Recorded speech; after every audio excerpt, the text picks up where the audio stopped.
But we are a God and Country band, and we are so honored to be asked to be a part of this that we can't express our gratitude enough.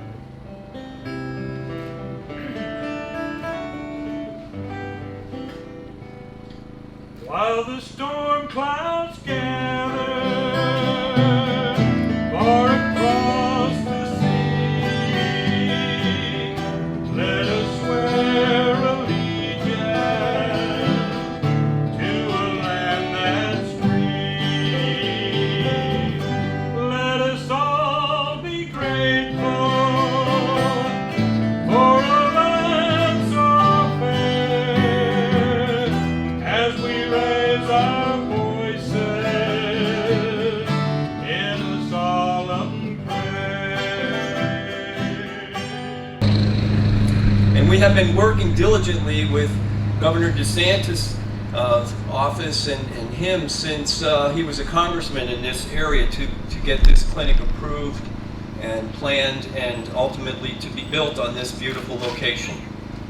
We've also been working with Congressman John Rutherford and Congressman Michael Waltz, who unfortunately was unable to join us today, to bring this new permanent VA clinic to St. Johns County and the surrounding counties for the veterans.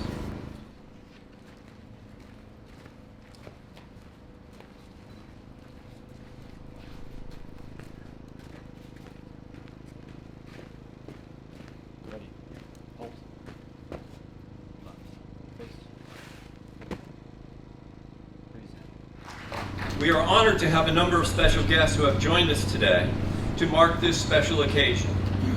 But before I introduce these guests, I would first like to recognize the men and women here today who are our most honored guests and to whom this clinic will be dedicated to serve. So with the men and women who have proudly worn this nation's uniform, please stand or raise your hand.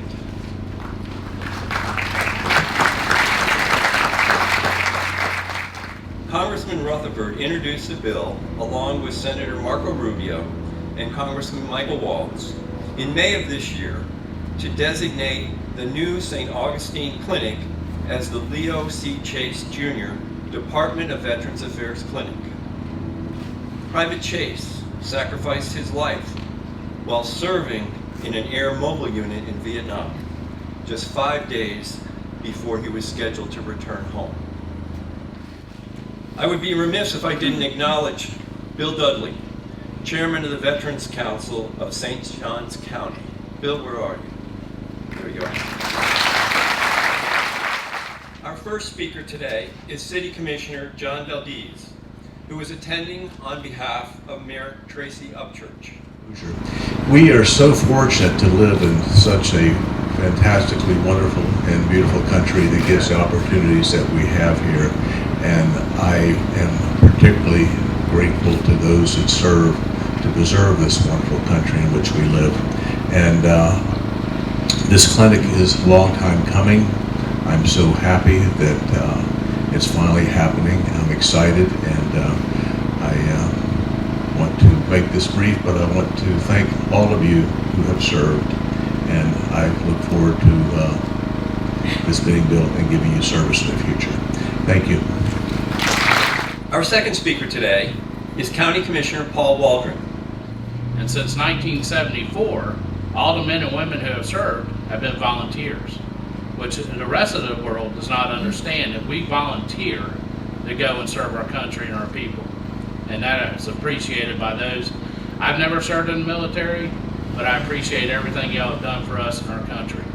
You know, and when I look at, we've worked a long time, and I want to really appreciate staff, because this started years before I was on the board, and I think maybe even years before any of us that are on the board started this process of trying to get the clinic here, get it open so we can serve the veterans in our area, which is continually growing.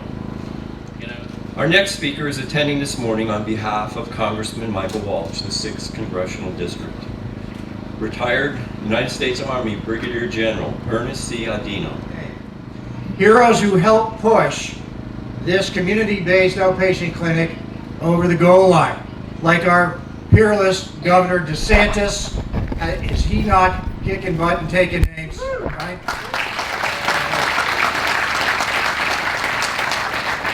And as an aside, soldiers usually use a little more colorful language than that. I cleaned it up a little bit because I knew there were some sailors here. Sorry, Governor. All right, so Tom Wineski, somebody I want to single out for special kudos.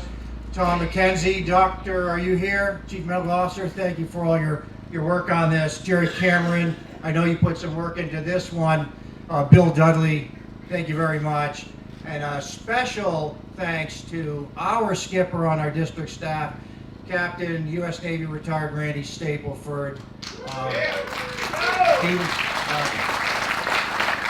Our next speaker, Congressman John Rutherford, is serving his second term in the United States House.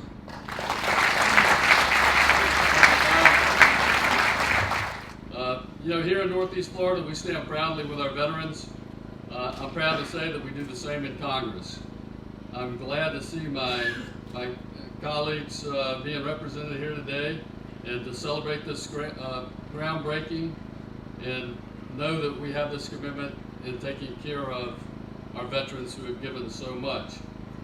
And as was mentioned earlier, I recently introduced, along with my colleague Representative Waltz, to name this clinic after Private Leo Chase, Jr. And Private Chase, I want to tell a little more about his story and really why he was chosen. Many may not know, but Private Chase was the first man from St. Johns County to give his life in the fight for freedom in the Vietnam War. He was 23 years old. He died on November 15th, 1965 in the La Drang Battle. It's famously been now dramatized in the book and film We Were Soldiers. Remember the life and legacy of Private Leo Chase, Jr. As Floridians and Americans, we owe a debt of gratitude to all of our veterans. And as a member of Congress serving on a committee that funds the VA, I am committed to listening to our veterans and fighting to provide them with the resources and access to care that they have earned in battle. God bless you, and thank you for being here today. At this time, I'd like to introduce Ms. Verona Richardson, the Deputy Director of the VA Sunshine Healthcare Network, who will introduce our keynote speaker today. It's my privilege this morning to introduce our governor of the great state of Florida, Ron DeSantis. He's the 46th governor of the state of Florida. As governor of the third largest state in the country, Governor DeSantis is committed to taking the Sunshine State to the next level. Please join me in welcoming the governor of the great state of Florida, Governor Ron DeSantis. It's great to be here. I noticed that made me see Old Glory. I believe that's the Department of the Navy flag to my left. I don't see any other services, so General, maybe there's a little thumb on the scale here in favor of our Navy brethren, given how much of a great Navy community this is. It's really exciting given how long we've been working on this, but I have to say it's the second most exciting thing today. You see, when I go back to Tallahassee, we're going to celebrate my daughter's 3rd birthday, and so we're very excited about doing that. But I thought about these two things being on the same day because when we started working on this, I mean, she wasn't even a glint in the eyes of my wife and I. And I think from the day I got in, this was something that we were working for. I think he had been recognized earlier, but Randy Stapleford is here somewhere. There's Randy was doing it with us on day one, and we were doing. We did a lot of different things, including I actually was the national security subcommittee chairman for oversight, so we had oversight over VA. So we actually did a hearing about how some of these leases went, all this, the temporary facility, this, just trying to get the VA to move as quickly as possible. But I'm really glad that we're finally here to break ground. And I want to thank Congressman Rutherford and the other Florida members. I think that this should be named after Leo Chase, so I very much support that, and I hope the Congress works to pass that designation very quickly. But I also think that this is something that will be very good for this community here. This is one of the strongest veteran and military communities anywhere in the country. And many of you who have served in different places. And fortunately in our country we do have a lot of places that are very good. But I think if you look at Northeast Florida, St. Johns County, I would put that community up against anybody in terms of support for our veterans and support for our active duty service members. We, when I was in Congress, obviously we worked on this other stuff involving veterans. But one of the things I would always do, most every morning I was there, is that I would jog from the U.S. Capitol building. I slept in my office when I was there. Wasn't exactly a luxurious lifestyle. So I'd wake up from basically the Capitol, and I would run usually to the Lincoln Memorial and then back. And so it was probably about 5.5 miles there and back. But what you would do is when you went in the Lincoln Memorial, they had on there just the writings from a lot of his speeches. So they had the entire Gettysburg Address and the entire second inaugural. And it always struck me that in the second inaugural for President Lincoln, this was 1865.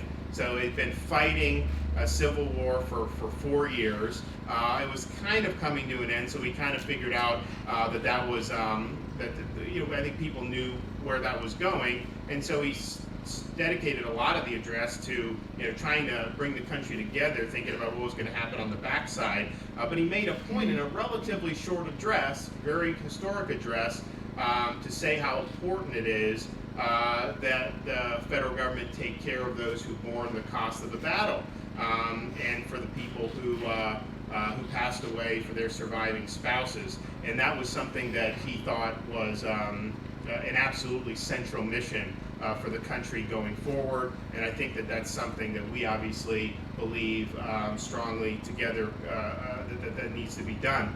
And so as you're going up and reading Lincoln, then you kind of go back towards the Capitol and you see the different memorials celebrating or honoring the people who fought in some of our major conflicts, like World War II, Korea, Vietnam. And you also see Lincoln, what he stood for. You see Jefferson, Martin Luther King, Washington, some of these other memorials.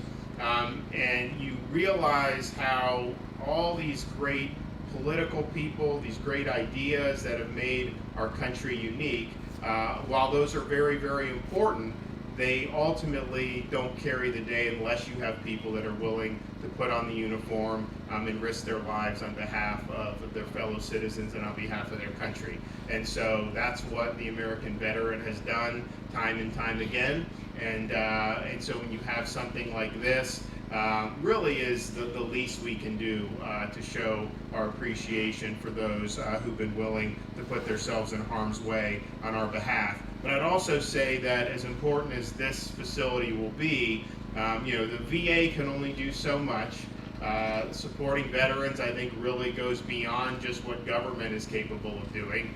And I'm proud to say, if you look in this area, we have a lot of people who volunteer their time, money, and effort to support veterans. We have some of the best veterans groups in the country, either headquartered or very active in this part of Florida. And I've had a privilege of working with a lot of them. And so this is really a team effort. Certainly at the state of Florida, Danny Burgess, who's here, who's the executive director for the Florida Department of Veterans Affairs, we stand ready on the state level to assist, and our goal is, to make sure that Florida is the most veteran-friendly state in the country. We have the third highest veterans population, and I think we're probably not going to go past Texas and California just because their overall populations. But I think we're gaining a lot because people realize that this is really a great place to be if you're a veteran. And so Danny's been exercising great leadership. The good thing about the state, and it's great to be here, but when you're dealing with the federal VA, it just takes a long. We worked on this for years and years. Danny and I, when we have an issue with veterans, if you come to us, we can get it done a little quicker. And I know we've got some stuff that's going to be happening with some of the nursing homes that we're breaking ground on, and we're excited about doing doing that. So I think this is an exciting day for the community. I'm happy to have been a part of it. It was really an honor to be able to work Congress is, I think people see what's going on. It's not the best place in the world right now, hasn't been for some time, but one of the things I think that was really, really important for a guy like me who's hoofing it up there coming back was to be able to make headway on behalf of our military and on behalf of our veterans. And so we put in a lot of time on this. John's been involved, Mike Waltz has been involved. Obviously we've done what we could at the state level since I've taken this position, but it was really, really, I think, going to be worth it to see this thing be such an important part of the community. So God bless everybody here today. God bless all of the people who have worn the uniform and who continue to wear the uniform of our country, and God bless our great country. Thank you so much.